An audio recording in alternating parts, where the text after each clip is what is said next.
Olá, bem-vindos ao podcast da Sociedade Brasileira de Psicanálise de Porto Alegre. Eu sou a Heloísa Zimmermann, diretora de divulgação, psicanalista. Aqui o anfitrião comigo hoje é o Yuri Oliveira, membro do Instituto da nossa sociedade, e o convidado hoje é o Ian Fávero Natache. O Ian é psiquiatra, psicanalista, mestrando no PPG, Psicanálise Clínica e Cultura da URGS, e membro associado da Sociedade Brasileira de Psicanálise de Porto Alegre. E o Ian vai nos guiar hoje em um caminho ainda desconhecido para muita gente, né? Por se dedicar aos estudos das questões de gênero e diversidade sexual a tempo, o Ian fala de modo muito claro e natural como deve ser sobre esses tópicos ainda tão assustadores para muitos de nós, né? Para começar, eu sempre busco definição de dicionário, né? Então, basicamente, transgênero, a palavra sozinha, diz assim: se referem a pessoas cuja identidade pessoal e de gênero não corresponde ao gênero biológico. Não há consonância com seu sexo de nascimento. Ou seja, a maioria de nós nasce com os cromossomos XX ou XY e cresce para ser menino ou menina e depois homem e mulher. Ok com isso, né? E hoje, então, a gente vai se dedicar a falar das pessoas que não ficam assim, né? Então, esse episódio vai tratar de um assunto muito delicado e polêmico, né? Delicado porque envolve a singularidade de muitas pessoas que são muito corajosas e muito sofridas, né? Porque desde cedo se percebem diferentes, tanto em relação à maioria das outras pessoas, como em relação ao que gostariam para si mesmas, tanto, pelo menos em um aspecto, né? Seja do corpo biológico, seja pela maneira como se expressam, seja pela aceitação de como se expressam. E eu pensei também na compreensão e no acolhimento do mundo ao seu redor, né? Que, em geral, hoje ainda é muito difícil, né? Entre muitas outras coisas. E eu pensei que é um assunto polêmico em vários sentidos, né? Tanto pelo desconhecimento geral, como que automaticamente provoca medo e contrariedade, como pelos sentimentos conflitantes, né, que conviver com o diferente provoca, entre muitas outras coisas. Assim, sem mais delongas, Ian, por favor, conta pra gente como são, como funciona e principalmente quais são os mistérios que envolvem transgênero, né, pra gente. Bem, então, bom dia, né? Obrigado pelo convite para estar aqui. Eu acho que vamos conversando, né? E vendo, não sei o quanto eu sei dos mistérios e como são. Acho que todas as pessoas trans poderiam falar isso sobre elas mesmas, né? Mas já teve algo que tu falou que me chamou a atenção e que liga muito com a psicanálise, que é essa noção ali, quando estava lendo a definição do dicionário, né? De pessoas que nasceram XX, XY, ou foram assinaladas como homens e mulheres ao nascimento, e que vão crescer como meninos e meninas, né? E essa é uma noção que foi um passo muito revolucionário do Freud, ele dá um passo, depois ele volta, mas que quando ele propõe o Édipo, ele propõe que existe um caminho para se tornar um menino e uma menina, que isso não está dado ao nascimento, né? Que todo mundo tem que passar por uma trajetória, por um caminho, por uma série de coisas, até sair de alguma forma como masculino e feminino. Talvez o que fica complicado para ele é que se assume um caminho correto, né? Mas lá em 1905 poder falar, peraí, não é assim, nasceu e vai ser assim para sempre, ou porque nasceu com pênis, ou nasceu com uma vagina, isso está definido para o resto da vida da pessoa, foi algo muito revolucionário de início, assim. Acho que é uma concepção importante, né? Então, quando a gente fala das pessoas trans, são pessoas que não se sentem bem com o próprio corpo, ou com, não sei se é com o próprio corpo delas, mas com o conceito que a gente tem sobre o que aquele corpo significa, né? Então, que se ter um pênis é um homem, de um homem se espera certos comportamentos, certas atitudes, se espera certa forma de viver, certas roupas que vai se vestir, né? E que a pessoa não se encaixa ali. E eu acho que, de alguma forma, todos nós, assim, talvez as pessoas cis, que somos nós, que nos adaptamos melhor a essa conformação de gênero que foi dada pra gente, tenham um caminho facilitado, mas o que não quer dizer que a gente não vá também brigar e discutir com essas normas de gênero e tentar produzir algo novo, assim, né? Acho que é uma batalha pessoal de como é que a gente consegue ser autêntico, individual e se apresentar de uma forma que reflita a gente, né? Sabe o que tu estava falando? Eu estava lembrando de um livro que é muito legal, que já tem muitos anos. Se eu não me engano, é do Jacques André, mas eu não tenho certeza. Que se chama Tornar-se Gay, se eu não me engano também. E ele fala sobre esse caminho que tem que ser feito para a pessoa poder ser bem, ok, sendo gay. E que o amor de... Ele fala de homens, né? E que o amor de outro homem homossexual é essencial para a pessoa ficar bem, se sentir bem na própria pele, na própria identidade. E eu achei engraçado porque isso vale para todo mundo, né? Para quem é, talvez tu possa dizer cis, hétero, que eu acho que são nomenclaturas que a gente não está tão habituado, podia explicar. Mas é interessante isso, que todo mundo tem que passar por isso. Todo mundo precisa do olhar do outro, de preferência mãe e pai, para crescer bem. E o que a gente pode pensar é que também, quando a gente fala cis e trans, né? Também a gente está botando uma forma de, vamos dizer assim, de não dualidade, mas categorizando, botando categorias, né? E que, na verdade, o que parece, o próprio Freud fala, acredito que nos 3 ensaios, é que há vetores de forças na formação tanto da identidade de gênero quanto na questão, né, da escolha objetal, e que essa somatória de forças, essa somatória de vetores, vai dar um tipo de sexualidade e identidade de gênero específica e única para cada indivíduo, né? Agora vamos falar sem ser psicanalês, né? Escolha objetal, foi forte. Isso, então, né? O que seria identidade de gênero é como a pessoa se reconhece. Isso que a gente está falando, né? Cis ou trans, né? Homem, mulher, né? E a questão de escolha objetal é com quem eu quero namorar, né? Se eu quero namorar com um homem ou se eu quero namorar com mulheres, né? Mas isso que tu traz é muito interessante, assim, né? Porque eu acho que o Freud dos 3 ensaios, que é um dos primeiros trabalhos dele, ali em 1905, primeiros está mais no início da obra do que no final da obra. Ele é bem mais revolucionário, talvez, do que o Freud posterior, assim, né? Em relação às questões da sexualidade. Então, ali ele fala coisas que abrem muito para pensar situações, né? E eu acho que hoje em dia a gente pensa muito como é interessante, como a nossa sexualidade de maneira ampla, né? O que envolve como a gente se identifica ou por quem a gente se interessa. É muito amplo, complexo, diverso e que não é constante, né? Isso está mudando também. Então,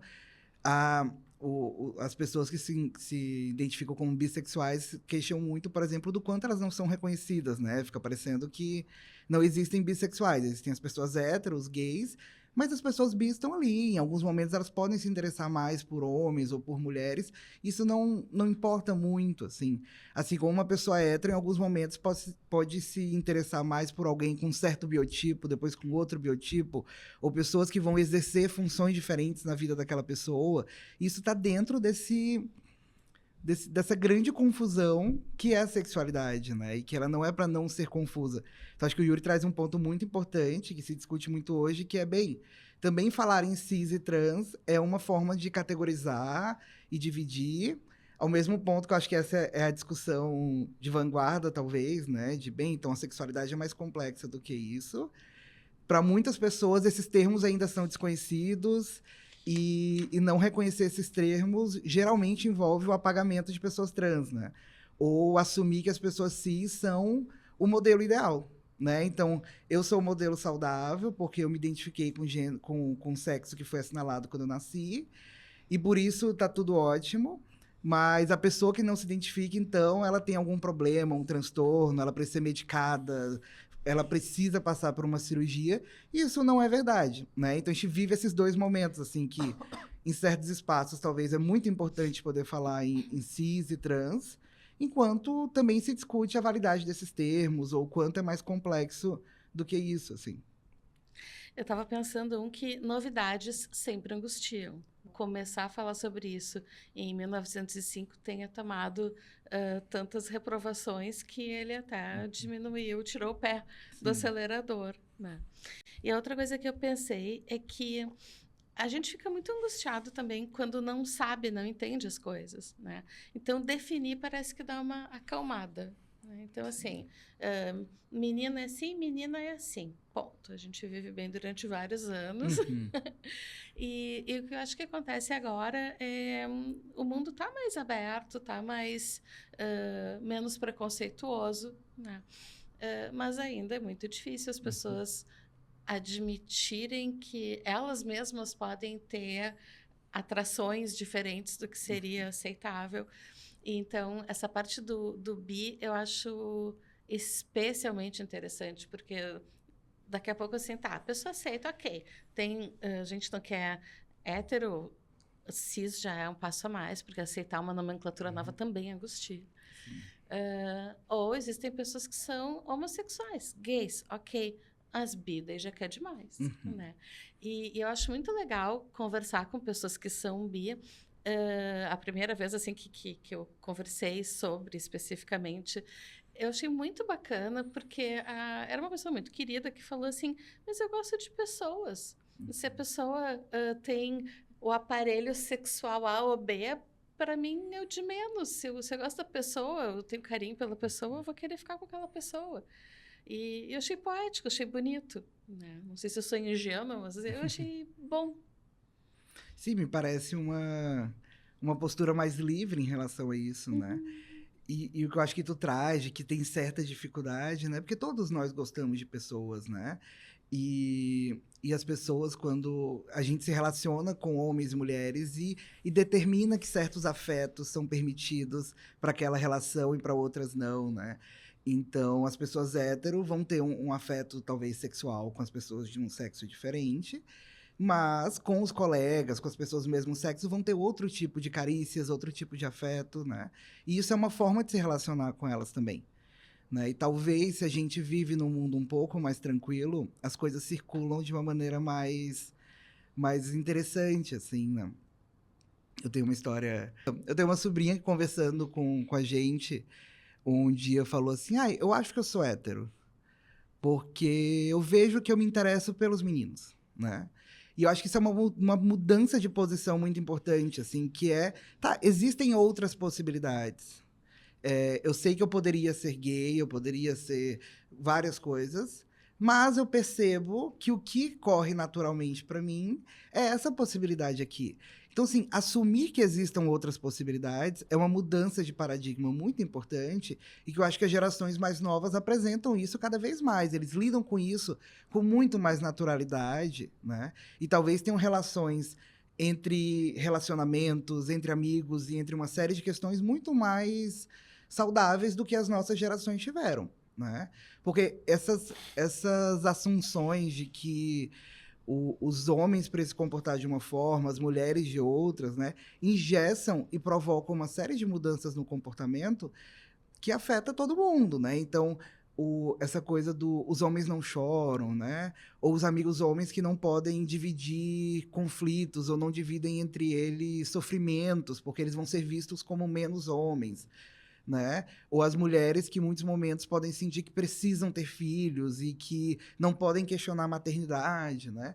Isso circula mais fácil no meio das mulheres, então essas discussões andam mais, né? A obrigatoriedade da maternidade, as dificuldades da maternidade também, então uma discussão que avança cada vez mais, mas os homens menos, justamente porque parte do que é visto socialmente como ser homem é não falar de afeto, não falar de emoções, não ser lido como gay. O gay aparece como essa coisa abjeta, né? Que tu não pode se aproximar do conceito gay de forma alguma, que isso vai te tornar menos Todos os homem. estereótipos que tem. Sim. Eu acho que tu traz uma coisa bem importante que talvez fuja um pouco do conceito da... Não, acho que não foge, né? Mas sai um pouco, não da psicanálise, né?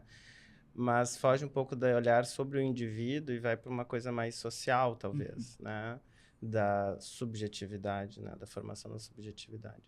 Porque quando tu fala isso da tua sobrinha, há uma subjetividade atual, né, uma possibilidade de subjetivação diferente da que era, por exemplo, quando a gente era criança, né?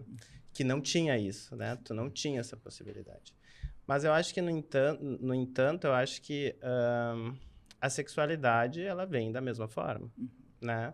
A diferença é a possibilidade de expressão, né? De tu poder expressar isso, né?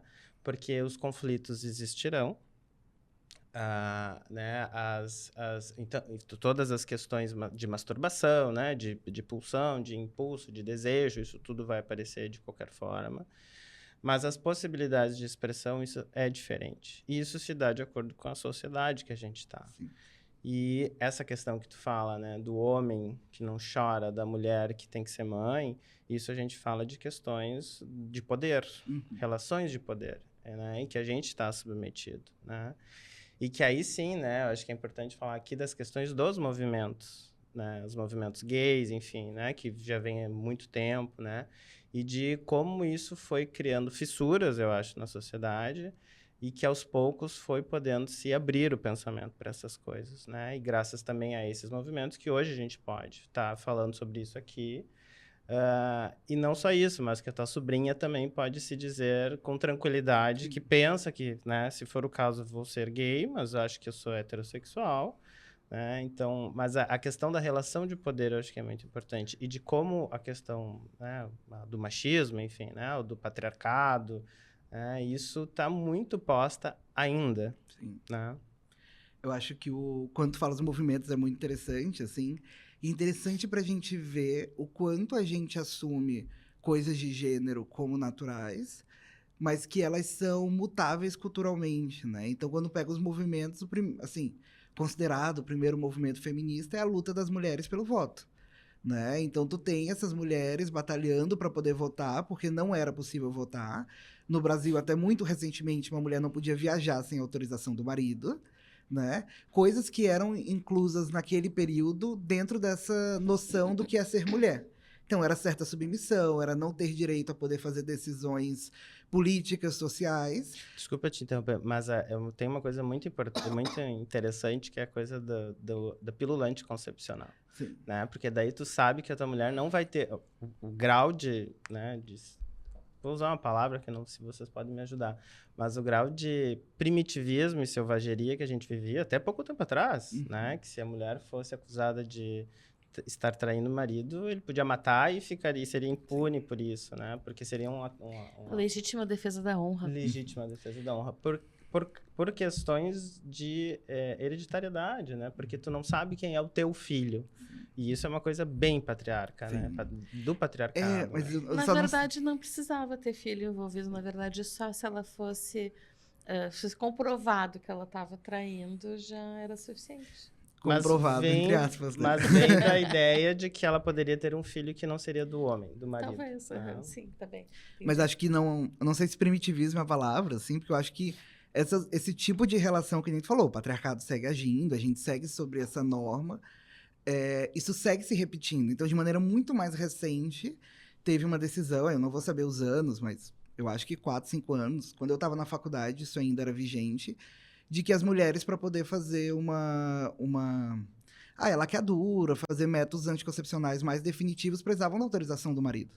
Né? Ou precisavam ter um número X de filhos para poder garantir, então, não, essa decisão não vai voltar atrás. Né? Que é uma coisa muito... É uma repetição desse modelo, assim, né? De forma mais sutil. Mais sutil, mas segue essa relação de poder se apresentando. E a gente está falando de mulher, né? Mas do feminismo, mas a origem das fobias em relação ao diferente, e aí, né, usando Freud de novo, que é a ausência do falo, né? Que é a fobia a ver a castração, e que o patriarcado também, de alguma forma, se sustenta sobre isso, porque o falho, ou a ausência do falo, né, tá no outro sempre, né? Nunca tá no homem, então o homem pode tudo.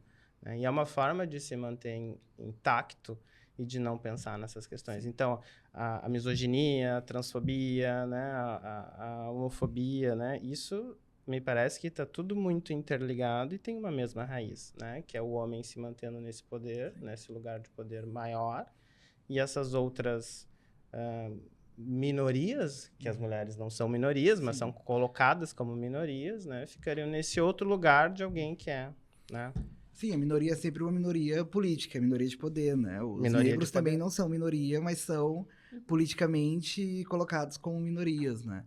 Mas eu acho que é curioso, porque eu acho que toda essa relação e a psicanálise se sustenta muito em cima dela. É uma relação patriarcal, então, de que a noção de falo, que é o pênis, mas não é o pênis, então alguém tem o falo, outra pessoa não, né? É uma relação dentro de um binarismo e dentro do patriarcado, né?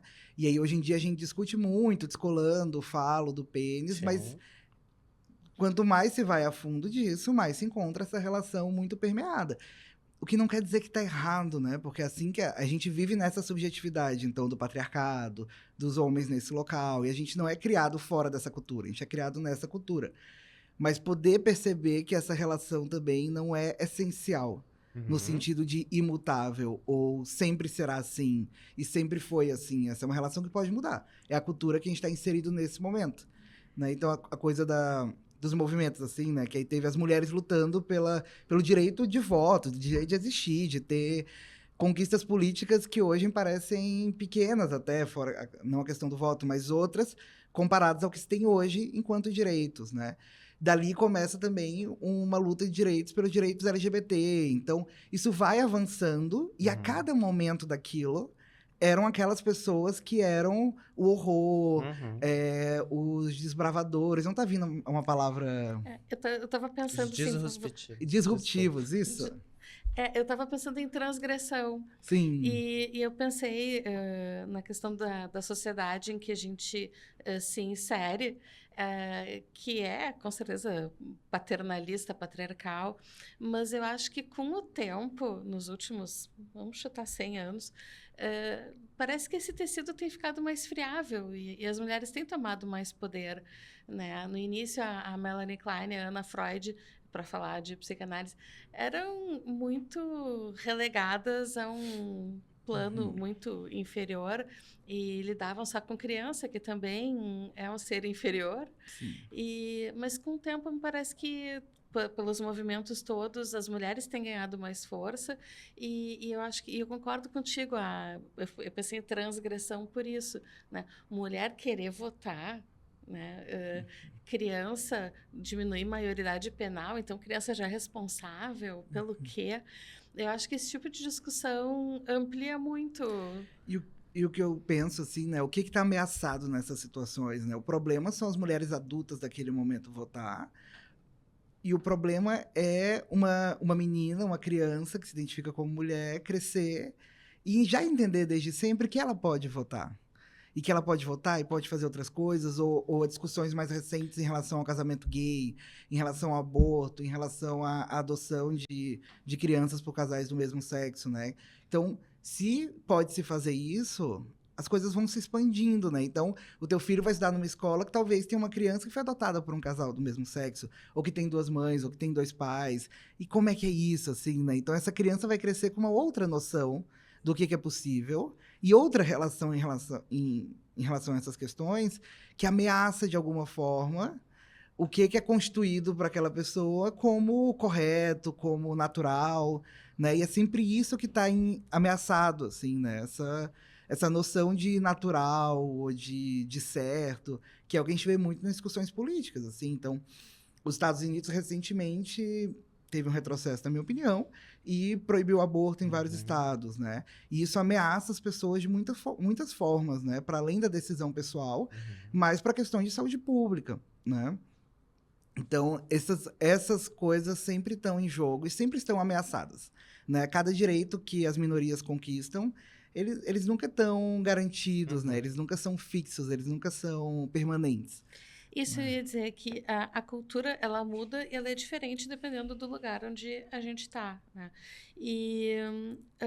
Eu viajei recentemente e fiquei muito chocada de me sentir tão mal num lugar onde muitas mulheres andavam de burca, nenhuma mulher andava com os braços expostos, nem o cabelo.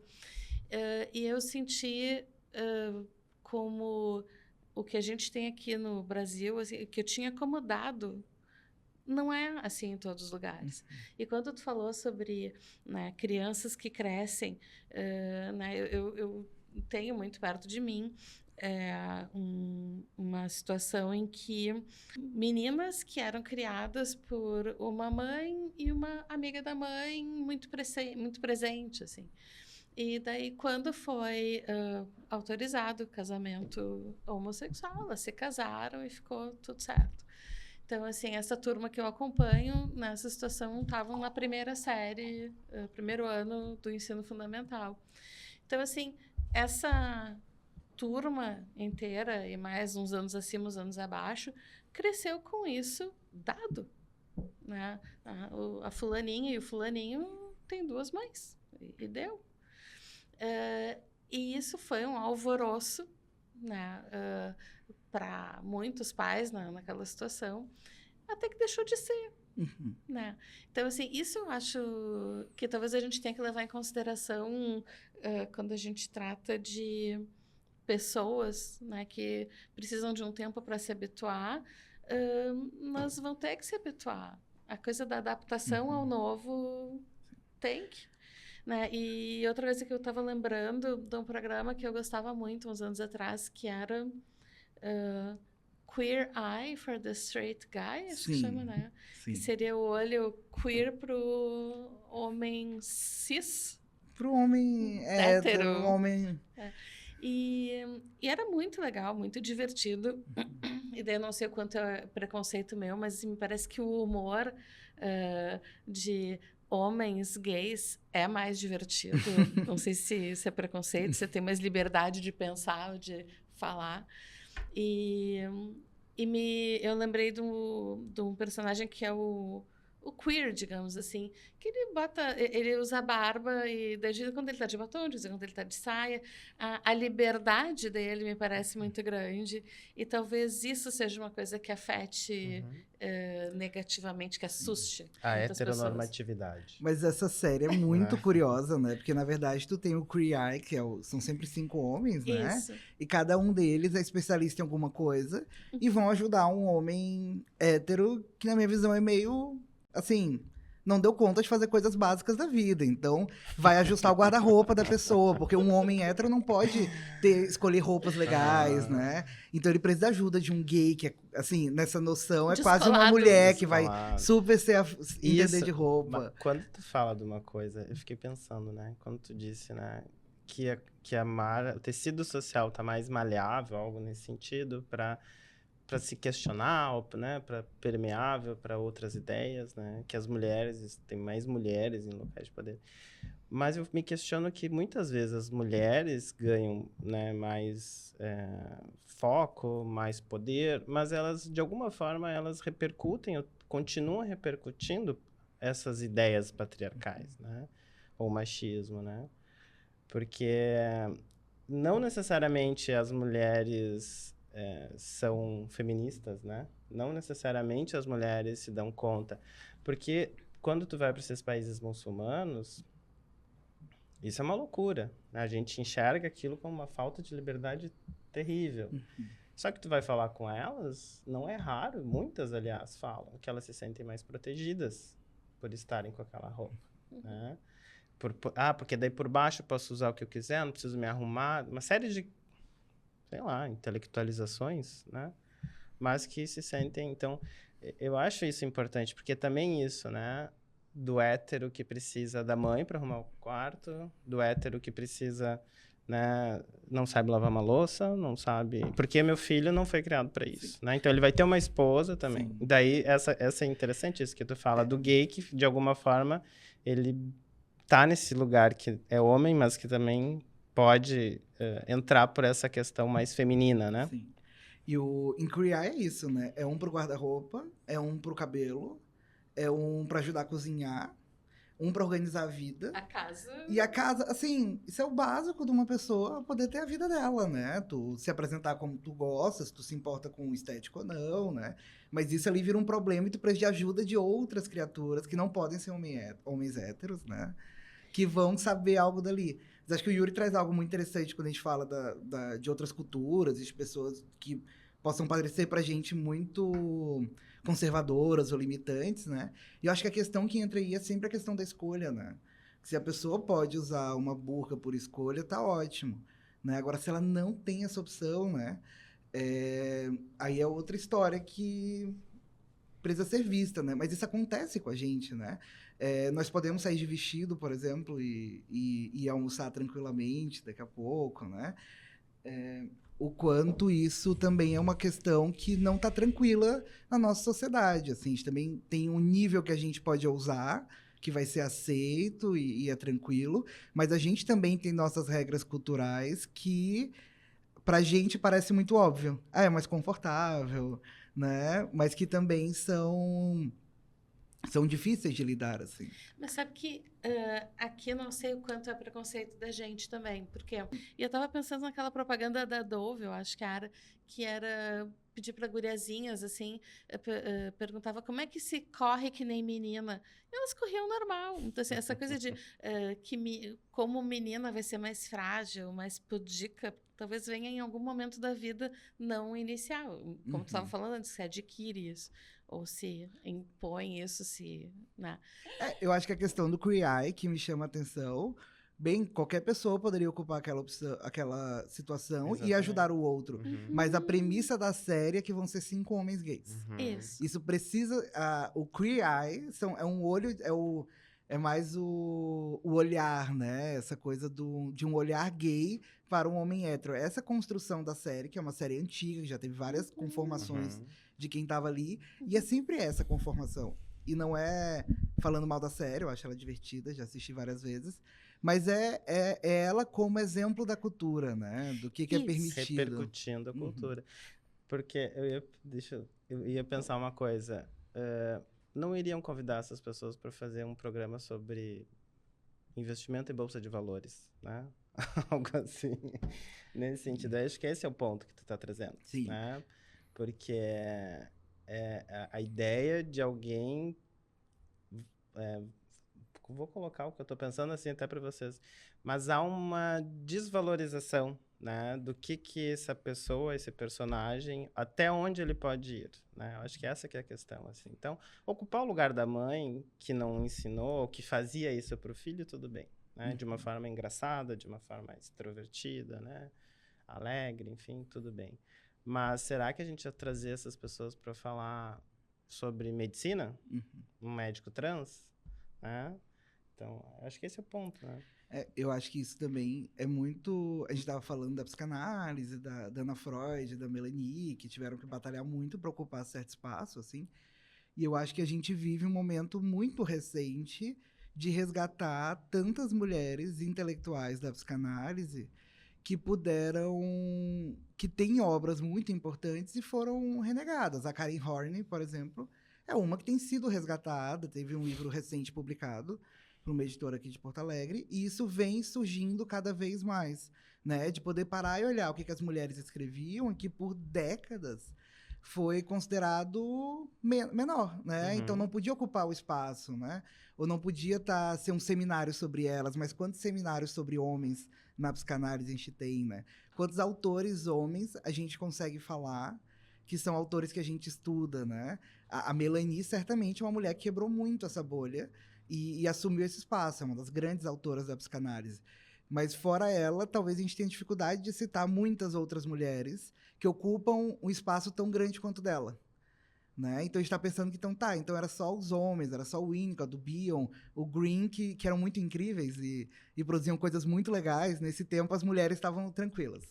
Né? Mas é que eu acho que dependendo da denúncia e da violência, né? Por exemplo, a Karen Horney, ela denunciava coisas que o mundo não estava pronto para escutar. Não.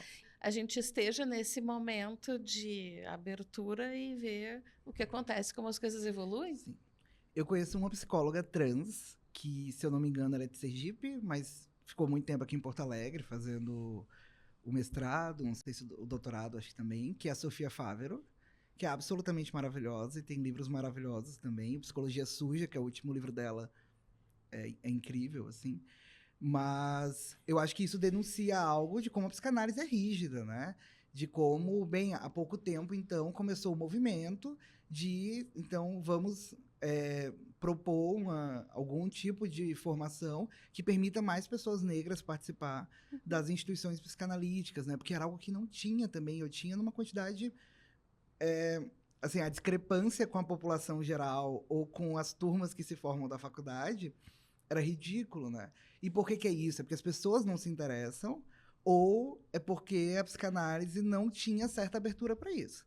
A minha ideia é de que a psicanálise não tinha certa abertura para isso. Né? A gente vê livros como o do Fanon, da Neuza Santos, sendo resgatados agora, assim como os livros da Karen Horney, né? A Karen Horney tem uma crítica que ela faz ao vivo para o Freud, que eu acho maravilhosa, que é quando ele propõe as teorias sexuais infantis, lá num dos textos, ela vira e fala, tá, mas as teorias sexuais infantis me parecem as teorias sexuais infantis do menino, né? Que é uma denúncia, tá, mas não estão levando em conta o que uma menina pensaria sobre isso, né? E para a época eu acho isso maravilhoso, né? É algo que eu não sei se hoje em dia levam em conta sempre, né? Que talvez sigam repetindo sem levar em consideração que alguém lá em 1920 e pouquinho já falou disso, né? Então acho que é muito desbravador. Eu acho que as instituições de psicanálise também, a gente vê então a gente vê nos corredores da instituição uma predominância de mulheres fazendo as formações na instituição, mas é recente, talvez, ver uma predominância nisso nas diretorias da sociedade. Eu acho que entra um pouco o que o Yuri estava falando, de quais lugares se permitem que as pessoas ocupem, né? Então, acho que é mais recente tu ter uma série de mulheres ocupando diversos cargos na sociedade que, de alguma forma, reflete mais a população daquela sociedade, né? Não é que então as mulheres são melhores para serem diretoras ou presidentes, mas é que, bem, tem mais mulheres nessa sociedade. Como é que se tem uma diretoria que é só de homens, né? Como é que isso a própria a diretoria não reflete, né? E isso não é, eu tô falando da sociedade, porque a gente tá no podcast Psicanálise, nós somos a mesma sociedade, mas eu acho que tem algo que é muito gritante nisso, que traz para a questão política e volta para a questão das pessoas trans, que é, por exemplo, a Erika Hilton ser uma deputada federal e o número de ataques que ela sofre por ser uma mulher trans ocupando aquele espaço, né? E o que é permitido para ela ali ou não, né? Para ela se permite tudo, né? Ela é maravilhosa, ela não... Mas isso é disruptivo, né? Porque no Muito. momento que uma pessoa assim chega lá, tá ameaçando o poder de muita gente, ou essa ideia do poder, né, de muita gente, né? E o próprio, né, esse governo que a princípio seria um governo, a princípio, e eu acho que é mais progressista, né? Mas quando tu vai ver o primeiro escalão do governo é só homem, branco, né? Então, também é isso, até que ponto chega, né, a ideia, né? E como é que fica, então? Ok, temos uma mulher trans deputada, ela foi eleita, então muita gente votou nela, a respeita e confia, né? Mas ainda assim ela recebe ataques. Como é que funciona assim a cabeça da pessoa que está nesse lugar de poder em que ela já está, as pessoas que confiaram e votaram nela versus o resto que boicota, ataca? Assim, quando tu me pergunta, a primeira coisa que me vem na cabeça é que é a situação que ela viveu a vida toda, né? Talvez a diferença é ter pessoas que apoiem ela de alguma forma, né? Mas que isso logo se constitui, né? Eu acho que com essas mudanças, né? Então, tem certo tipo de cultura de gueto que vai se criando, que são das populações que sofrem violências e são minoritárias politicamente, e que essas populações se apoiam muito nessa cultura, né? Algum disso já foi muito povoado pelos gays, né? Que então tu precisava necessariamente ter alguma outra pessoa para te apoiar e tudo. Hoje em dia isso parece circular de uma maneira mais tranquila. Claro, aí depende muitas vezes do local que tá, da classe, da região. Essas coisas têm variações, mas de uma maneira geral é bem mais tranquilo do que era 40, 50 anos atrás, né? Mas as pessoas trans ainda vivem muito isso, né? Ainda são muito expulsas de casa e precisam encontrar um outro lugar para estar, e pessoas que apoiem e que vão permitir que aquela pessoa seja ela, né? A expectativa de vida de transexuais no Brasil é bizarra, é 40 anos, 50 anos, é muito baixo, né? Quando meu esposo fazia residência de medicina de família, se eu não me engano, a prefeitura de Porto Alegre contratou uma ONG que foi em vários postos de saúde. E depois tinha uma atriz trans que ia dar um retorno de como é que foi tentar ser atendida nesses locais, né? E lá pelas tantas ela conseguiu ser atendida em um dos postos. Esse atendimento foi a um ponto que ela disse que ela já não sabia mais o que inventar, porque ela não precisava de atendimento. Ela estava ali como atriz e chegou num momento que ela não sabia o que falar.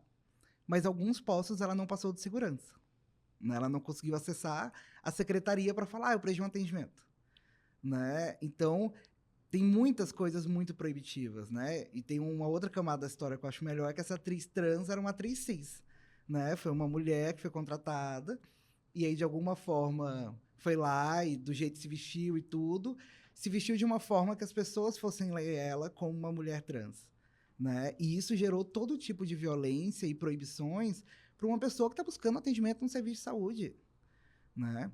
Então, acho que esse nível, assim, do quanto as pessoas sofrem por serem proibidas de circular, proibidas de ser quem são, proibidas de se expressar de certa maneira, né? Muitas vezes não é sobre o que acontece na intimidade da vida das pessoas, né? Ou com quem se transa, ou como se transa.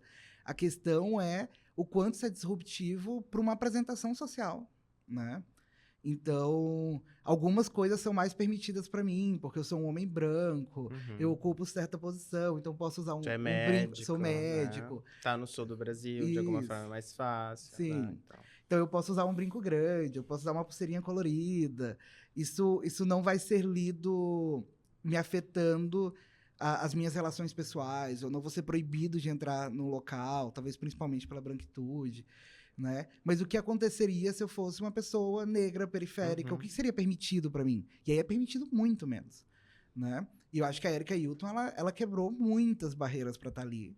Eu imagino que seja dificílimo sustentar essa posição, então, de uma pessoa que é muito atacada, que tem uma história de vida que é difícil e que consegue fazer tudo isso. E é só maravilhoso que ela se disponha a fazer isso, né? Acho que ganha muito mais nós do que ela, com tudo que ela faz, né? tem uma entrevista dela no Reconversa com...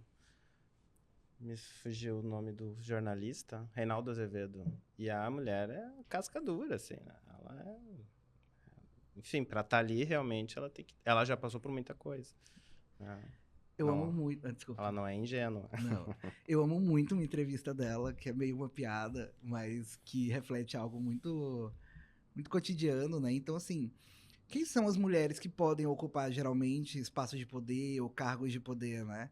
Ou que essas mulheres, como essas mulheres têm que se apresentar, né? Então, por muito tempo, essas mulheres precisavam estar mal vestidas, né? Ou não poderiam ser sensuais, ou não poderiam estar toda arrumada, porque uma mulher que se preocupa com estética não pode ser inteligente, não pode estar gerenciando coisas, porque isso é frescura, isso é coisa de mulher, né? Então fica nessa coisa. E tem uma entrevista que perguntam para Erika Hilton assim, como é que é? Então, tá lá, sofrer esse monte de ataques, mas sustentar isso, ser uma pessoa inteligente, que não se cala, que fala, né? Tem aquele bordão dela maravilhoso, que eu jamais tolerarei. E então, assim, como é que é ser essa pessoa que, apesar de sofrer todas essas coisas, é inteligente, estuda, sabe falar, sabe o que está sendo discutido na Câmara, vai dialogar bem com as coisas, né? Aí ela vira pra pessoa e fala assim: sabe o que, que eles não suportam mesmo? Aí a pessoa o quê? Aí ela fala que eu sou bonita, né? Eu tava pensando nisso, que às vezes assim, dá raiva, é muita inveja. Alguém que é inteligente, é capaz, é bonita e consegue as coisas. Não, como assim? É, mas eu acho que tem algo de se atacar a posição que ela ocupa, né? Então, se ela quer ser uma mulher que trabalha, estuda, é inteligente, fala bem e tudo mais, ela tem que abrir mão de alguma coisa, Isso, né? senão dá muita inveja no resto. Então, isso é muito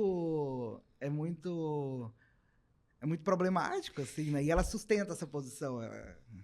Mas talvez esse seja um ponto também, né? Que, por exemplo, se eu nasci de um jeito, até onde eu vou conseguir chegar? Que postos eu vou conseguir galgar, alcançar?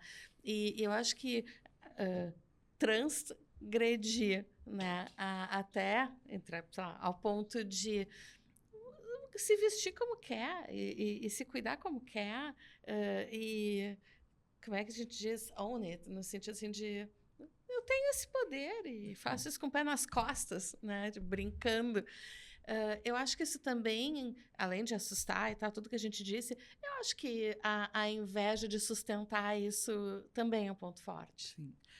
Eu acho que as pessoas trans sustentam muito bem o desejo delas de ser quem são, ou de se expressar, ou de mudar a forma como se expressam. Acho que a grande questão é que a violência social é uma violência absurda, né? Para mim, como homem gay, é difícil imaginar nessa situação, porque acho que as possíveis violências ou retratações que eu sofri na vida não se aproximam do que as pessoas trans passam, assim, né? Isso, ser expulso de casa, né? A vulnerabilidade que muitas vezes as pessoas trans são submetidas são terríveis. E aí isso não tem a ver com o que elas desejam, o que elas conseguem expressar, o que elas querem expressar, ou com bancar as próprias questões. Não, o problema não parte da pessoa trans para o mundo, né? Me parece que parte do mundo para a pessoa trans, né? Que fala, não, esse teu jeito eu não vou tolerar. Não vai acontecer. Não serve. Não serve. Talvez o que o Uri tinha falado seja importante da gente também tratar, que essa parte de a expectativa de vida chega a ser menor, né?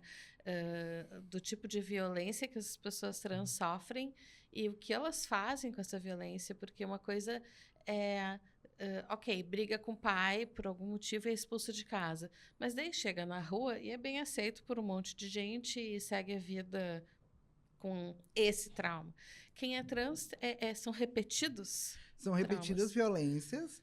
Eu não sei o quanto dá pra ser expulso de casa e viver da rua e seguir muito tranquilo, assim. Acho que é sempre existe uma violência patrimonial do que são possibilidades, né? Como é que uma pessoa que é expulsa de casa vai seguir uma escola, um trabalho, uma série de questões, né? Independente de quem essa pessoa é expulsa. Isso tudo dificulta muito. Mas, com certeza, né? Acho que essa história também que eu contei, da ONG e tudo, tem algo de... Se tu não acessa o serviço de saúde, as pessoas vão ter problemas muito evitáveis, né? Então, pessoas trans que morrem por hipertensão, por infecções completamente evitáveis, porque elas não conseguem acessar serviços de saúde para se tratar, né? Situações que não deveriam estar acontecendo e acontecem. É uma vida paralela, assim, nesse sentido de, bem, tu tem um estado que oferece uma série de tratamentos, né, que tem suas questões, mas tu tem acesso à saúde de diversas formas. Porto Alegre não é a cidade mais desorganizada do Brasil em relação a isso. E ainda assim, tu ter pessoas que vão ser completamente excluídas. Elas não vivem no mesmo Brasil que a gente vive, né, em relação a acesso. Né? Sim, tem bairros aqui que o IDH é de Suíça e tem bairros que é da Somália. E um tá do lado do outro. Sim. Né? Então, a desigualdade é muito grande, né? O que é IDH? O Índice de Desenvolvimento Humano. Mas eu queria trazer uma coisa até para te perguntar, assim, para... Como é que eu vou colocar, assim? Para dar uma chacoalhada até nos próprios colegas, né?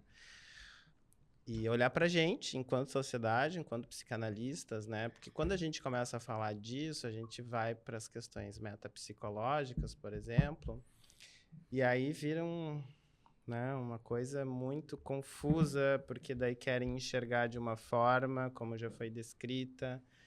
Apesar de que, como a gente fala dos 3 ensaios, que isso está aberto ali, que é possível da gente pensar, mas que muito facilmente descamba para questões da não normalidade, apesar de Freud não ter usado esse termo, mas talvez para perversão ou para uma série de outras questões, né? Eu até li uma parte do Édipo Gay, né, do Jorge Reiter, um psicanalista argentino, e que fala em um exemplo, né, que da questão da paranoia e dos homossexuais, né? O quanto isso tem a ver com questões de paranoia, de uma neuropsicose, neuropsicose de defesa mesmo, né? Ou questões neuróticas, vamos dizer assim. E o quanto é real.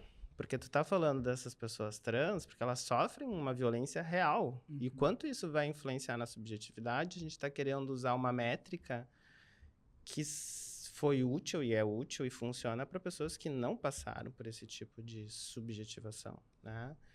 E aí ele se questiona assim, tá, mas os homossexuais são paranoides? Alguns, ou a maioria, são. Mas porque também sofreram perseguição. E o quanto isso é de uma neurose e o quanto isso é pela violência sofrida também, né? Então...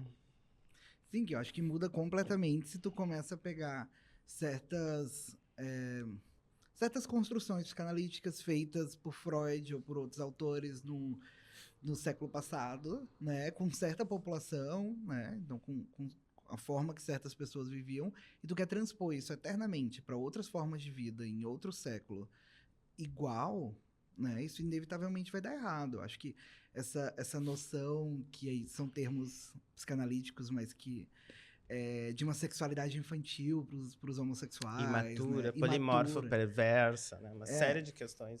Ou até mesmo psicose, quando se fala da transexualidade, né? Isso, acho que reflete muito tomar a pessoa cis heterossexual como padrão de perfeição, como único caminho, e aí tu precisa explicar a todo custo a pessoa que não segue esse caminho de alguma forma de psicopatologia, né? Acho que isso inevitavelmente vai dar errado, né? Então, acho que esse ponto, assim, né? O quanto a gente também fica preso, né? Eu acho que os 3 ensaios é um texto maravilhoso, super aberto, mas incompleto. Incompleto no sentido de... Bem, o Freud escreveu em 1905, né? Ele mesmo se dedicou a reescrever aquele texto várias vezes, e a gente não precisa parar de reescrever isso ou tomar outros caminhos a partir desses textos, né? Mas acho que a ideia de seguir com o texto eternamente, como se ele não precisasse ser modificado, é muito pouco freudiana, né? Acho que o Freud não fazia isso, não tem nenhum motivo para a gente não fazer também. Sim, porque já existem alguns autores que, inclusive, há outras formas de subjetivação que não seja pela triangulação. Né? Eu não vou me atrever a falar porque eu não domino o assunto, não entendo muito bem, né? Eu gosto muito do Jack Drescher, que é um psiquiatra, psicanalista americano. E eu tenho muita vontade de escutar mais sobre, por exemplo, a teoria de que o complexo de Édipo não é universal. Né? Então, assim, ele funciona muito bem, provavelmente para a maioria de nós, do jeito que a gente concebe a sociedade e o desenvolvimento, mas talvez não para todo mundo. Né? E isso acho que também é uma coisa já transgressora, que pouca gente até sabe que existe essa teoria. Né? E nesse sentido do diferente, eu também fiquei pensando assim que todos nós somos humanos, temos dificuldades e, enfim. Mas, né, já que a gente está falando, tentando compreender o mundo do trans, o interno, enfim, às vezes eu também tenho a impressão de que, assim como tem muito preconceito, tem uma dificuldade de se entender até onde é o quê, não que seja fácil ou exista isso, né? Mas, por exemplo, tu estava falando da questão de ser psicose. Talvez alguns sejam psicóticos, né? Uma coisa que... Porque eu acho que é um terreno muito recente e que a gente pisa em ovos e a gente não sabe. A gente tem medo de ser preconceituoso, né? Mas, por exemplo, trabalhando com adolescentes que têm 1 milhão de conflitos de ordens diferentes, inclusive sexuais, às vezes eu tenho a impressão de que se alguém diz o meu problema é da área trans, ou eu quero ser diferente do que eu sou, as pessoas se focam nisso e dão força para isso como se fosse o único problema da pessoa. Então, isso eu acho que é uma coisa que também a gente tem que levar em consideração, de ver a pessoa como um ser completo. Mas acho que o Yuri estava falando disso, assim, no sentido que, bem, se a gente consegue olhar para a pessoa e nós, enquanto psicanalistas, estamos atendendo alguém envolvido com tudo o que vier daquela pessoa, tá bem.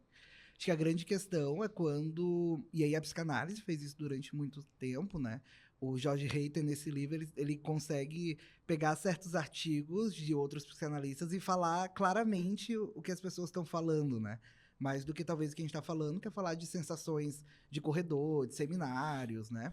Ele traz as citações de livros e artigos sobre isso.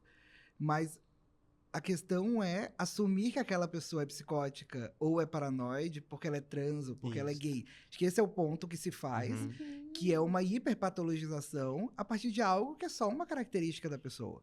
Eu acho que se lidassem com as pessoas como características, né? Bem, tu tem um relacionamento, esse relacionamento inevitavelmente vai ter problemas, não tem um relacionamento que não passe por desajustes e desencontros, tá tudo bem. Agora, a partir do momento, e isso acontece muito, né? Que se olha, por exemplo, uma pessoa trans com depressão, ela é sempre, mas é porque é trans. Nunca vai ser porque, bem, aconteceu alguma coisa, aquela pessoa tá passando por uma situação e vai precisar de ajuda como todo mundo. Né? Acho que essa visão não impera. O que impera é que por ser trans ou por ser gay, acho que hoje em dia é muito menos por ser gay ou por ser lésbicas, né? Mas a questão do... Hoje é mais sutil. É mais sutil. As pessoas trans ocupam esse espaço de abjeção social e que colocam elas... Então, não, tudo que essa pessoa viver de ruim vai ser por ser trans. Mas se tu colocar um hétero ou uma mulher hétero, cis, expulsa de casa pelo pai, não consegue atendimento, onde chega leva uma pedrada, essa pessoa não vai psicotizar em algum momento? Então, né, acho que é dessa forma talvez que a gente poderia entender melhor, né, o quanto a questão social importa de uma maneira diferente quando a gente vai entender um funcionamento psicológico de uma pessoa assim, né, um funcionamento psíquico, né. E o quanto isso é sutil, né? Porque tô falando, ainda fiquei pensando, talvez, certamente, não sei se psicotizaria, mas um sofrimento intenso, certamente, né? Assim como as pessoas trans não necessariamente psicotizam, mas têm sofrimentos intensos. E se matam muito, né? E se matam muito. Mas que eu ainda pensei, ainda é diferente, porque o período dentro de casa dessa pessoa provavelmente era menos violento do que foi o período da pessoa trans, né? Esses desencontros por sexualidade, né? E aí você tem milhões de histórias, assim, né?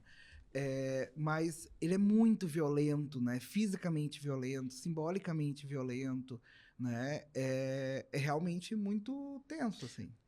Um filme, uma novela, porque a subjetivação é isso, é desde quando tu vê as princesas, desde quando tu vê quando é criança, o ursinho, né? Sei lá, desde os primeiros desenhos animados que tu assiste, tu não te encontra ali, né?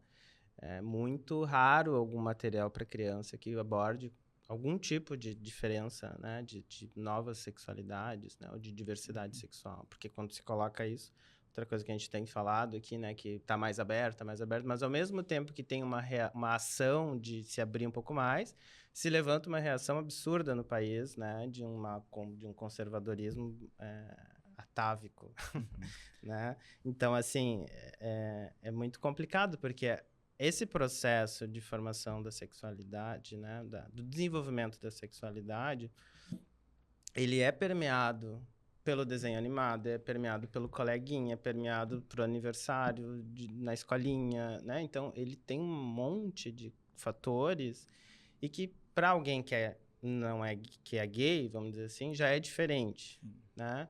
Para alguém que é transgênero, eu acho que é muito mais diferente, porque aí sim que é muito mais difícil de se identificar com qualquer tipo desses símbolos que a gente está permeado desde o nascimento. Escolha das roupinhas, cor da roupinha, menina bota brinquinho, né? Então, enfim, eu acho que é interessante a gente pensar dessa forma. Claro, assim. e eu acho que bem para quem é gay, lésbico ou bissexual, tu sempre tem uma opção que não é de graça, mas que é se disfarçar, né? Tu sempre pode fugir de se assumir e a vida vai ser alguma coisa mais fácil e isso vai ter seu preço, inevitavelmente, também. Talvez uma pessoa trans se disfarçar tenha um custo muito maior, né? Do que para uma pessoa gay. Talvez tu tá disfarçando de andar de mão dada com alguém, né? Mas eu acho que isso tem mudado bastante, assim, né? Os filmes têm vindo mais com filmes mais interessantes, né? Tem o Pose. Não, o Pose é uma série da Netflix maravilhosa, perfeita também. Mas o Close, do ano passado, é um filme perfeito. Que ele é perfeito, inclusive, em não entrar nesse ponto na relação, né? Então, são dois guris que têm uma relação sem nome e que não tem nenhum momento que eles se beijem ou que dê a entender que a relação deles é uma relação de namorados, mas também não é a relação de amizade que se tem com todos os outros guris ali. Então, tem uma coisa inanimada que perturba muito todo mundo que entra em contato com eles na escola. Porque então tem uma coisa ali que é diferente, que não tá seguindo essa regra. Aí tu tem as séries, né, da Netflix, Heartstopper, Eu que lembro, eu acho que a gente conversou a respeito pelo Instagram que tu postou uma vez, né, do Heartstopper, e eu recém tinha assistido essa série, e eu pensei, quando eu assisti assim, meu Deus, se eu tivesse assistido isso com 15 anos, a minha vida teria sido diferente, assim, Sim, né? muito. Né? E até tu brincou assim, é uma coisa leve, né? Daí eu falei assim, sim, ninguém morre de AIDS, né? Não. Ninguém é espancado no colégio, ninguém sofre bullying, né? A bullying até aparece em algum momento, entendeu? Mas para ver como é violento, né? Como o que permeia essas questões de diversidade ainda é muito violento. Né? Não, e uma cena de Heartstopper, que é a série mais algodão doce possível. Uhum. Assim, as cores da série são algodão doce, é uma coisa completamente leve. Mas uma das cenas tem alguma coisa de tensão, não vou lembrar, mas alguém vai discutir com alguém na série. E eu tinha certeza absoluta que iam espancar o guri na série, Aham. assim. Eu Uhum. comecei a ficar angustiado, porque a minha sensação era essa. Não, vão espancar esse guri agora. E aí não, acontece qualquer coisa leve lá e segue. E aí, isso, assim, é porque eram esses filmes que tinham disponíveis, né? Ou uns filmes péssimos que alguém ia viajar com um amigo pra casa do interior e se apaixonava pelo irmão mais velho. Era sempre esse roteiro meio ridículo, assim. E aí Heartstopper não é assim, Young Royals, que é outra série também, não é dessa forma, né? E tira um pouco a atenção do fato de que eles são gays, ou a relação é outra, né? E acho que não é à É uma toa. relação querida, uma relação de Uhum. carinho que vira amorosa e pronto. Uhum. E acho que não é à toa que essas séries são feitas com adolescentes, porque com adultos talvez seja mais difícil fazer uma série assim, porque a relação entre os adultos é outra, né? Outra Uhum. geração também. Então é muito bom, né? Uhum. Eu ia falar alguma coisa uma hora, eu esqueci total. Mas a sensação vendo essa série foi a mesma, porque parecia... Gente, como tu disse, tá muito algodão doce, tá muito bonitinho esse amor entre os dois, assim. Em algum momento, alguma coisa muito trash vai acontecer, né? Sim. E não necessariamente, né? Acho que talvez isso seja uma coisa também mais atual, talvez eu seja ingênua.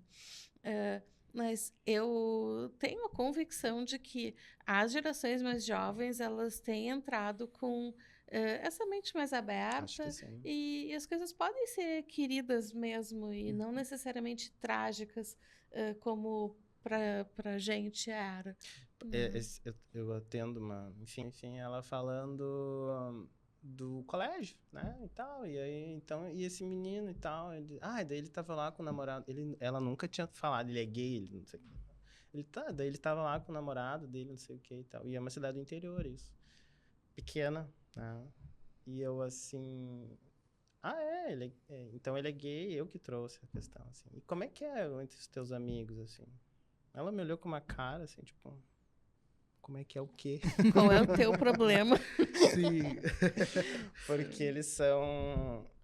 Enfim, são adolescentes e, né, quando tu pega poucos anos atrás, essa questão da homossexualidade nas escolas, principalmente na adolescência, é muito difícil, né? Eu sinto que eu vivi muito isso na faculdade, assim, né? Quando eu entrei na faculdade, tinha um clima.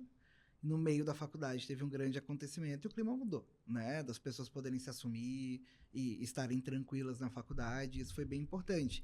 Mas teve essa transição, né? Não era sempre assim. Então, acho que isso sempre está acontecendo, né? Uhum.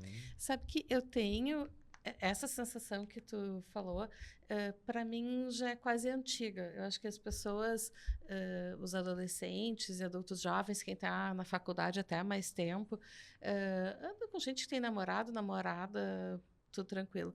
O que eu sinto isso é em relação a talvez seja trans ou quase trans ou queer, né? Por exemplo, se alguém chega com uma roupa diferente ou alguma coisa esquisita, me lembrei agora da minha adolescência quando chegava um punk ou um grunge, né? Era mal visto, pelo menos isso. Às vezes era rebelde, mal falado nesse sentido.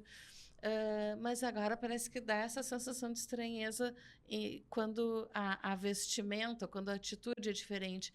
Eu acho que gays não é mais muito assunto. Acho que é ok, tranquilo, sabe? Eu não sei se eu tenho essa sensação. Eu vou te dizer que eu acho que eu tenho a mesma sensação. Não sei se essa sensação é uma sensação produzida por certo meio social que se vive, Sim, por a certo gente está num espaço. lugar, Então numa está, bolha mais... Sim, não que mas- então não tenham pessoas que não sofram violências por isso, mas talvez a nossa vivência é outra, né? Mas eu acho que mesmo na nossa bolha bacana, quem se veste diferente, quem sai do parâmetro, nesse sentido que eu tô chamando de queer, não sei se está certo, eu acho que esses ainda sofrem, não sei se... Eu acho que tem umas coisas mais, como eu disse, mais sutis, assim, né? Em relação a preconceitos, que as pessoas não se dão conta, assim, né? Coisas que são, como tu disse, por exemplo, tu não vai sair de mão dada na saída do jogo do Colorado, né? No Beira-Rio. né? Até pode, né? Mas, assim, tu vai escutar muita coisa, né? Mas, assim, por exemplo, sei lá, não vão te convidar, talvez, num círculo de trabalho, assim, talvez não te convidem para um casamento, né? Convidem os outros que são mais parecidos, que são casais mais parecidos e tal, né? Mas talvez a pessoa nem se dê conta, né? Então, eu penso que funciona de uma forma bem mais sutil hoje em dia. Ninguém vai dizer para ti, não gosto de ti, né? Mas também não sei, né? Isso é uma impressão que eu tenho, não é nada... Mas talvez seja mais da ordem do inconsciente, Acho que sim. né? As pessoas não se dão conta Acho que a disso, né? cultura já estabeleceu, já está dado, né? Acho que depende, porque eu fico pensando o que a gente tá nosso- delimitando enquanto inconsciente cultura, assim, Pode né? ser. Porque acho que bem por um lado, essa cultura, artistas, filmes, séries mudou, mas isso aí é uma cultura artística, talvez, para limitar assim. Talvez a cultura da vida e dos costumes, ou a cultura no termo do que é a vivência das pessoas não mudou tanto, que é o que a gente fala, então, de meninos vestem azul, meninas vestem rosa, chá revelação, né? Que coisa completamente inexplicada que existe. Mas, assim, o que é, então... Isso também é cultura, assim, a cultura das pessoas, é a forma como as pessoas vivem. E essa cultura, acho que traz o que o Yuri trouxe em alguns momentos, assim, desse conflito. Então, tu tem grandes avanços, mas tu também tem respostas intensas, né? Sim, grandes avanços, transgressões trazem resistência. Toda ação tem uma reação, né? E outra coisa que eu fico pensando assim, porque mesmo pessoas muito próximas da gente, enquanto gay falando agora, né? Tu percebe alguns comentários, assim, que tu vê a presença, e que deve ser muito parecido com o que tu traz da questão do preconceito contra negros, né? E que estão começando, né? E que volta e meia a gente pensa ou fala alguma coisa, e por isso que gera tanta angústia em todo mundo, porque as pessoas têm uma dificuldade enorme em se enxergarem enquanto racistas, né? Que para mim isso também é uma coisa bem recente, né, de que eu também sou, né, e é difícil a gente mudar isso, né, e que a gente precisa batalhar todos os dias. Mas essa questão do preconceito em relação à homofobia, né, que a gente sai da transfobia, que é uma coisa muito clara, muito descarada, né, as pessoas têm medo, inclusive, de falar a respeito por medo de fazer algo errado, enfim. Mas a questão do gay, tu percebe uma coisa assim, por exemplo, aquele lugar é de gay, né? Como assim, lugar de gay, né? Não vou lá, porque aquilo lá tem muito gay, né? Tipo assim... Gente, hoje em dia tu vai para cidades grandes no mundo inteiro, não existe mais lugar que é gay-friendly como existe há pouco tempo. Hoje é um lugar e que vai todo mundo, né? Eu acho que quanto menor o lugar, ainda tem esses guetos, assim, né? Mas, assim, tu já vai para cidades como São Paulo, Rio de Janeiro, é uma coisa assim, tá? É um bar, é uma festa, é um restaurante, né? Vai ter gays e vai ter héteros, né? Mas as pessoas ainda... E às vezes pessoas muito próximas, amigos, e que falam sem se dar conta, entendeu? De que estão sendo preconceituosas. E que estão excluindo, né? Isso é muito curioso, assim, né? Eu tenho... Claro que, por um lado, é muito bom que as coisas tenham se dissipado de uma forma, então, que... Bem, tu vai pra uma festa. Tu vai pra festa porque toca a música que tu gosta, e não porque é uma festa gay ou uma festa hétero. Mas, por outro lado, a constituição dessa cultura de gueto permite coisas que só acontecem na cultura do gueto, né? Então, o desenvolvimentos, experimentações de música, de roupa, de tudo, são coisas que não vão acontecer na festa padrão, a festa tranquila que se vai, que todo mundo tá ali, né? Então, acho que tem esse movimento, mas é natural, né? Esses guetos se constituem, e aí todos os guetos, né? Os guetos gays, que o mais famoso é o Marais, em Paris, que é um bairro que todos os locais ali do bairro eram gay-friendly, né? Mas guetos negros, guetos chineses, guetos judeus e de outras populações que vivem de alguma forma submetidas a algum tipo de violência, elas se reúnem para a existência, né? Então, acho que esses guetos ainda seguem existindo para pessoas trans, né? Porque não são todos os lugares que essas pessoas vão poder ir, né? E eu acho que essa é uma violência muito grande, né? A proibição de transitar, assim. Então, eu acho que isso também vem quando, por exemplo, a pessoa fica, tá, mas tu não vai chamar uma pessoa trans? É uma pergunta muito válida, assim, por um lado, porque, bem, é isso, né? As pessoas trans podem falar de coisas com mais propriedade do que a gente pode falar, né? Ou podem falar de um outro ponto de vista, que é o da experiência, e unir experiência com teoria, com clínica. Maravilha. Mas por que que não tem, né? Não tem, a gente não tem pessoas trans na sociedade. Com quantas pessoas trans a gente convive no nosso cotidiano, Uhum. né? Quem são as pessoas trans que a gente convive e quem são as que convivem próximo, né? Que a gente tem uma ligação próxima, né? Muitas vezes não tem. Que tu quer levar pra casa, pra, Uhum. tipo, pra convidar pra um almoço. Isso. Exato, né? E não tem porque muitas vezes a gente não consegue acessar as pessoas, né? Porque se em algum momento, em algum outro universo isso ia acontecer, aquela pessoa foi excluída dessa convivência, né? E aqui em Porto Alegre isso é muito claro, dependendo do bairro que tu vai, né? Se tu for numa festa num bairro X, tu vai ter ali, pode até ter pessoas gays, héteros, mas tu não vai determinar por olhar para as pessoas. E se tu andar por outros bairros, bem, a diversidade das pessoas que tá ali é muito maior e muito mais clara, né? Então, é isso, assim, né? Por onde se pode transitar, né? Eu acho que essas são questões importantes, assim. Pois é, enquanto tu falava, eu pensei em algumas coisas, assim, que eu acho que são difíceis da gente encontrar. Uma coisa que, para mim, é muito clara, e que de vez em quando vem na minha cabeça, é assim, isso é da minha conta ou isso não é da minha conta? Então, assim, como a pessoa se veste não é da minha conta. Com quem a pessoa vai namorar não é da minha conta. Só que talvez isso seja uma construção mais psicanalítica e que na sociedade a gente não tenha tão presente. Essas pessoas tratam como sendo da sua conta e esse tipo de critério entra até no vai ser meu amigo, não vai ser meu amigo. Sim. Eu acho que não é da nossa conta nada que interfira na nossa vida, né? Que não interfira na nossa vida. Então, bem, se a pessoa não tá me mandando me vestir como ela, isso não é da minha conta. Mas também é necessário que a gente fique atento ao que é da nossa conta, assim, né? Então, quando a brasileira criou o Ubuntu, né, para poder, bem, ter acesso a pessoas negras na formação, poderiam ter algumas pessoas que ficassem, tá, não é da minha conta se tem pessoas negras ou não. Se tivesse muitos negros aqui, eu não ia me importar, mas não tem, né? Assim, então, de fato, não é da minha conta como as pessoas se vestem, mas quem são as pessoas que eu convivo, assim, né? Elas se vestem diferente, elas têm atitudes diferentes, elas pensam coisas diferentes, ou são pessoas que pensam sempre as mesmas coisas e fazem as mesmas coisas, e algumas vezes têm as mesmas profissões e a mesma vida, e é um grupo que veio do mesmo colégio, e as pessoas seguem vivendo com a mesma bolha da adolescência. E talvez alguém viva assim, viva bem e conheça o mundo, né? Mas tem pessoas que não, né? E que essa falta de vivência de outras experiências ou de entrar em contato, né?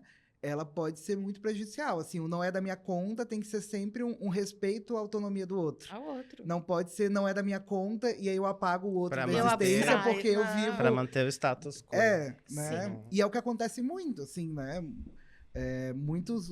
As sociedades, mas os locais, isso que a gente tá falando, as pessoas trans às vezes não transitam por outros locais e as pessoas pensam, não teria problema, né? Não teria problema, mas também não tá fazendo nada para que aquilo se resolva.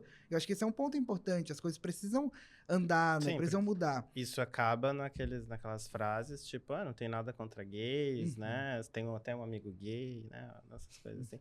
Mas tem um meme, né, que fala assim, se você é contra casamento gay, não case com gay. Adoro essa. Sim. Sim, com certeza, né? Mas é isso que é difícil e que não é sobre a vida privada das pessoas, geralmente, né? Eu tenho a impressão que tudo que a gente fala em relação à diversidade, né? E aqui a gente passou pelas questões do racismo ou as questões das mulheres, né? Isso sempre toca as pessoas em algo que parece proibido que aquela possibilidade exista, né? Então, o problema não é que existam gays, né? Eu até tenho amigos gays, eles na minha casa não, mas assim, na rua, na casa deles, entre quatro paredes. Mas também não se beija perto de... Isso tudo, isso não tem a ver comigo, né? Isso não tem nada a ver com aquilo.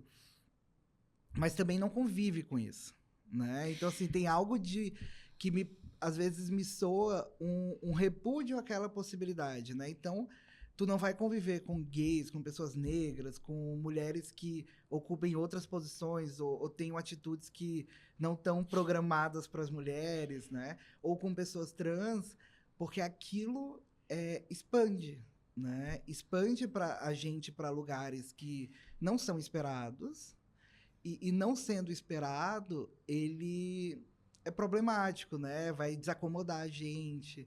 Então, acho que esse é um ponto que é muito interessante, assim. Acho que o filme o Close, esse filme do ano passado, acho que sim. Ele é muito incrível nisso, porque ele mostra, bem, os guris não eram nem namorados, assim, eles não estavam se beijando na frente de ninguém, mas a possibilidade que eles têm uma relação, que eles falam no filme, né, que é mais que amigos, é aterrorizante para os outros. Porque para os outros desacomoda. Tem uma cena que a menina fala: mas vocês, eu vi vocês de mão dada, no recreio você deitou na barriga do outro, assim, no momento que eles estão pegando sol. E ele fala: tá, mas tu fez a mesma coisa, né, com a tua amiga. E aí o problema só que eu faço, né? Então, porque isso desacomoda, isso é uma possibilidade que as pessoas não leem como possível para aquele menino. Porque o menino tem que dar um murro no outro, tem que chegar e se bater. É esse contato físico que é permitido, né? O contato físico de um abraço, de tocar, não é permitido ou não era permitido, enfim, né? E eu acho que é curioso que a gente foi passando e a gente segue mais nas questões dos gays e dessa vivência, que eu acho que é um assunto que é mais fácil e a gente tem mais autonomia para falar, mas que é curioso porque, de novo, as pessoas trans ficam à parte, assim, né? Dessa experiência, da discussão, porque eu acho que segue como transgressor, assim, segue como algo radicalmente diferente essa experiência até hoje, né? E que a gente tem que se abraçar com essa diferença no sentido de entender que, bem, a gente também pode se expandir para outras experiências. É uma escolha ter essas experiências ou não, uma escolha no sentido de possibilidade de vida, né? Que nem tudo a gente segue, mas que a gente pode. Eu estava pensando, quando estava falando dos guetos, eu acho que eles são necessários até como identidade, né? A gente gosta de estar com semelhantes em alguns momentos, mas ficar só dentro dos semelhantes, só com quem a gente se identifica, para mim parece empobrecedor. Tu falou em expansão e eu concordo.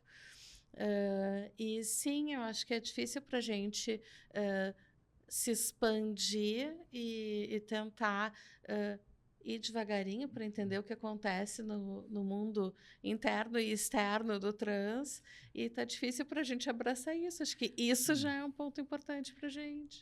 Eu só acho que nós vivemos nesse grande gueto das pessoas padrão, né? Que então são pessoas héteros, cis, brancas, e aí abriram um puxadinho para os gays brancos, e abriram um puxadinho para algumas mulheres, e aí vão de puxadinho em puxadinho. E é esse gueto que eu acho que é empobrecedor, porque é um gueto. Os guetos de populações de violência, eles existem para aquelas pessoas poderem existir, para poderem viver, para poderem, daqui a pouco, ter um trabalho ou se identificarem com alguém de um nível muito primitivo da subjetividade, que é poder existir mesmo, né? E esse gueto que a gente vive do padrão é um gueto que a gente não precisa desse gueto para existir. A gente vive nele porque é confortável. E para oprimir. E para oprimir. Muitas vezes, né? Então é ele que detém o poder e exclui as pessoas. E a gente segue vivendo nele porque é confortável viver, né? É confortável encontrar pessoas parecidas, né? Então, isso tudo que a gente, daqui a pouco, abriu mão de possibilidades para estar dentro de certo padrão, bem, é confortável, né? A gente pagou um preço e está aproveitando a entrada desse parque normalidade. Porque quando tu fala isso do grande gueto, né? Eu acho que aí tá a heteronormatividade, tá a branquitude, né? Tá a questão das pessoas cis, né? Eu acho que, de alguma forma, o poder econômico, né? Então, isso tudo tá aí dentro, né? Eu acho que quando tu fala disso, né? Uma pessoa por vez. Eu acho muito difícil as pessoas abrirem mão desse lugar. Então, eu acredito que isso não vai acontecer. Assim, tipo, eu vou abrir mão desse meu lugar de privilégio sem aquela pessoa estar reclamando, sem ter uma briga por isso, né? Agora, o poder se exerce, né? Então, assim, se esses movimentos não forem atrás e não se de alguma forma, não se colocarem, não se fazerem ouvidos, Impuserem. se impuserem, isso não vai mudar. E mesmo assim, a gente vê como é difícil, mesmo na nossa sociedade, né? Essa possibilidade também, né, de abertura, sem dúvida nenhuma, né, nessas questões, assim. Então, mas eu acho, por outro lado, que se não houver uma pressão para que isso mude, não vai mudar, né? Mesmo que abra esses espaços. Mas eu acho que tem que ter a pressão. No caso, a gente está falando hoje de trans. Dos trans se fazerem ouvir e respeitar e ocuparem o seu lugar, mas também tem que ter, então, o lugar de quem está no lugar do privilégio de poder abrir para que essas Sem pessoas dúvida. venham. Mas esse movimento eu acho muito difícil. E eu achei muito interessante quando tu falou, será que vai ter um trans falando no mercado financeiro, né? Deve ser difícil. Claro. Porque é um lugar, né, heteronormativo, cis padrão, homem branco, né? Eu acho que as coisas não se conquistam sem luta, né? Nada veio do local de privilégio enquanto bondade de se abrir. Isso. Nunca, né? Isso. Agora, acho que também tem um ponto, e eu acho que a psicanálise tem que olhar para isso, né? É que, bem, a psicanálise não é o único local, né? Ela não é eterna e essencial. Ela é essencial para mim, que eu adoro estudar. Mas, bem, para a sociedade já existiu 100, pode voltar a existir 100 novamente, né? Então, acho que existe um trabalho de vigilância da psicanálise de se manter aberta a certas questões para poder seguir viva, né? Eu acho muito curioso, assim, porque acho que quando, voltando para os 3 ensaios, quando o Freud lançou os 3 ensaios, foi uma coisa muito disruptiva na sociedade. A gente fala muito disso, de como foi assustador, né? E agora a gente vive tempos que a psicanálise se assusta com a sociedade, né? O que aconteceu? Então, assim, alguma coisa se inverteu nessa história e a psicanálise se assusta com o que vem da cultura e o que vem da sociedade, né? E se assusta e resiste, né? E em muitos momentos batalha e briga para oprimir. Então, assim, eu acho que existe um trabalho de vigilância da psicanálise, porque, bem, as pessoas trans, as pessoas negras e as mulheres, elas lutam para existir no mundo. Elas não lutam para existir na psicanálise, né? A psicanálise é uma parte do mundo que, quando passou a existir, eu acho que algumas coisas melhoraram bastante, mas o mundo pode existir sem ela. Né? Mas o mundo não vai existir sem as mulheres, sem as pessoas negras, sem os gays, sem os trans, porque isso está há muito mais tempo e vai seguir por muito mais tempo. Então, acho que a psicanálise tem um trabalho de olhar para essas questões, de abrir espaço e de se fazer presente. Né? Eu tenho essa impressão, sabe, de que o mundo, a cultura, a sociedade evolui. E a psicanálise, eu entendo que tem que correr atrás para compreender o que está acontecendo. Né? Nesse sentido, a psicanálise ajuda muito, mas não como resistência. Acho que Resistência não da psicanálise, dos psicanalistas. Né? Isso. Mas eu acho que tem certo ponto, eu concordo totalmente com isso, mas o conjunto de psicanalistas do mundo forma a psicanálise, né? Ou não, tem uma parte que independe da gente, né? Mas quando a gente olha para os psicanalistas do mundo e tem pouquíssimos negros, né? Ou tem pouquíssimos gays, ou há pouco tempo a psicanálise não permitia que gays fizessem a formação. Então, assim, o que é isso, né? Então, assim, tem algo aí que não é da teoria psicanalítica, não é do que está escrito, mas é sim da psicanálise enquanto coisa, já que todos os psicanalistas nesse acordo não dito, de alguma forma reproduzem certa norma que atrapalha, impede e as pessoas não acessam. Daí eu vou defender a psicanálise.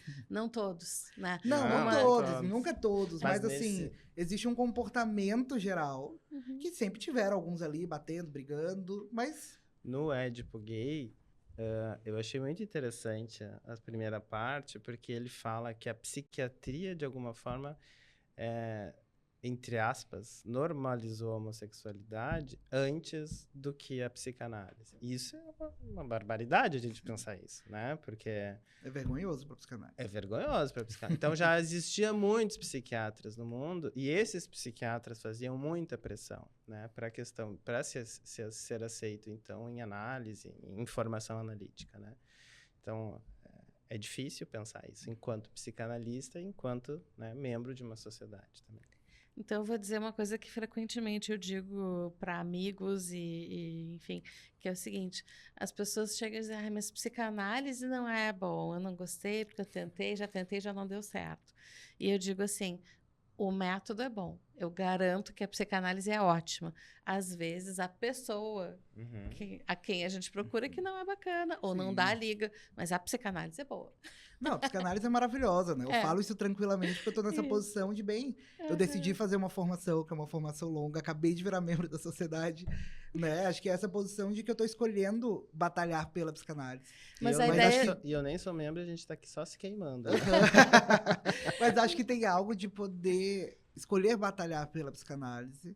É diferente de não poder criticar, ou não poder ver a Claro. história, ou não pensar essas questões, né? O Preciado fala isso no fim do livro dele, que também é perfeito, que é Eu Sou o Monstro que Vos Fala, que ele fala assim no fim, que os psicanalistas têm uma posição de que discutir certas coisas vai destruir a psicanálise.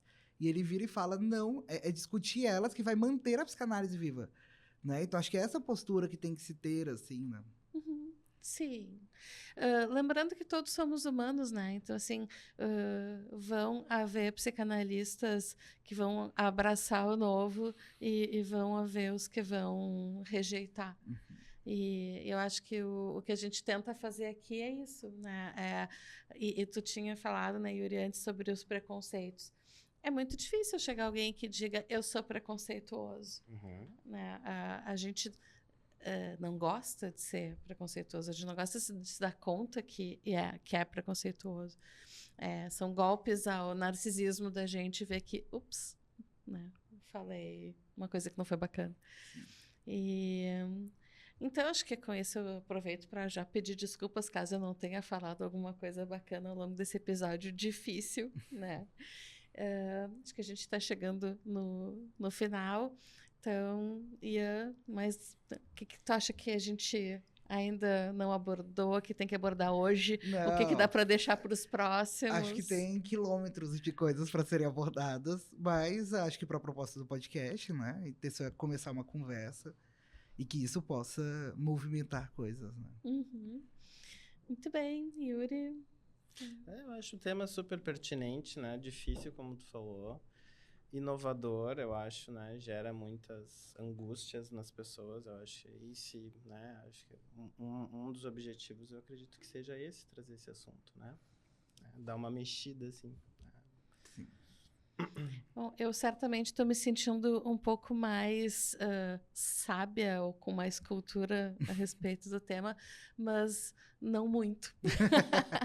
Sim, tem Né? muita coisa. A ideia de que tem muito para saber e não só para aprender, mas eu acho que tem muito o que evoluir, né? A gente, a sociedade, pessoas individualmente, acho que tem um caminho longo pela frente. E acho que tem muito que viver e conviver e experimentar, estar em locais e com pessoas diferentes. Assim, né? Acho que isso é uma questão, né? De poder ter vida fora a nossa rotina muito padrão. Assim. Que é uma coisa que a gente se permite em viagens, né? Ver o diferente, conviver com o diferente. Mas na nossa cidade, às vezes, não. Esses bairros que tu citou, né? Às vezes é difícil transitar até ali e ver o que se passa pertinho. Às vezes é mais difícil do que lá longe. Sim. E não só ver, né? Entrar no meio e Vivenciar. se passar junto com as coisas. Ver e viver. Se misturar. Muito bem, queria agradecer muito, então, Ian, por tudo isso que tu nos trouxe. Acho que fica espaço para muita coisa ainda. Obrigada, Yuri, e muito obrigada a todos que nos acompanharam até aqui, na tentativa de levar a psicanálise para fora da sociedade, da academia, dos consultórios. E até o próximo episódio, então.